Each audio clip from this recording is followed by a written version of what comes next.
রাজ্যে ঘূর্ণাবর্তের জেরে নদিয়া জুড়ে চলছে ব্যাপক বৃষ্টি। অতিবৃষ্টিতে বিভিন্ন খাল, বিল, নদী, নালা জলমগ্ন ও সেই সাথে জলস্তর বৃদ্ধি পেয়েছে। শুক্রবার সকাল হতেই ভাগীরথী নদীতে ভেসে আসছে জাগ দেওয়া পাট। তাতেই ব্যাপক চাঞ্চল্য ছড়িয়েছে শান্তিপুর স্টিমার ঘাট এলাকায়। এদিন সকাল হতেই ভাগীরথী নদী দিয়ে একের পর এক জাগ দেওয়া পাটের বোঝা ভেসে আসতে দেখা যায়। তবে এই বৃষ্টিতে এইভাবে পাট ভেসে যাওয়ায় ক্ষতির মুখে পড়তে হবে চাষিদের, এমনটাই জানাচ্ছেন এলাকাবাসীরা। তবে কার পাট বা কোথা থেকে ভেসে আসছে এই পাটের বোঝাগুলি তা সকলেরই অজানা। যদিও এলাকাবাসীরা জানাচ্ছেন প্রায় 5 থেকে 600 বোঝা পাটের জাগ ভেসে আসছে ভাগীরথী নদী দিয়ে। তবে পাটগুলিকে উদ্ধার করে নির্দিষ্ট স্থানে রাখা হয়েছে বলে জানাচ্ছেন গ্রামবাসীরা। বা এই গঙ্গা তীরবর্তী এলাকার মানুষ ধরছে, কি বলবেন এই বিষয়ে আপনি?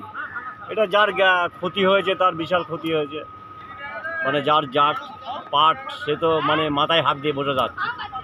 এ তো সব সব ধরছে ছেলেবেলে, আর কি করবে। এটা কখন থেকে দেখা যাচ্ছে এরকম? এটা সকাল থেকে দেখা যাচ্ছে।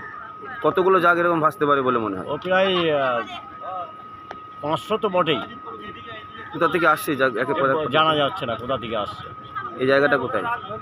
হ্যাঁ, যার ধরে দিয়ে ওই যে গোবরচড়া পাশে ওরা ট্রলারে করে নৌকায় করে সব ধরছে। 500 জাগ, একটা হ্যাঁ। দুটো তো নাই। না, 500 যাক। তাহলে যে চাষিদের গেছে সে চাষিরা মাথায় হাত।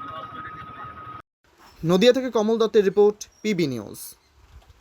Annapurna medical hall, chemist and druggist. এখানে সকল প্রকার ওষুধ পাওয়া যায়। নবাবহাট মোড়, পূর্ব বর্ধমান। যোগাযোগ করুন 6295528655 অথবা 7602347696।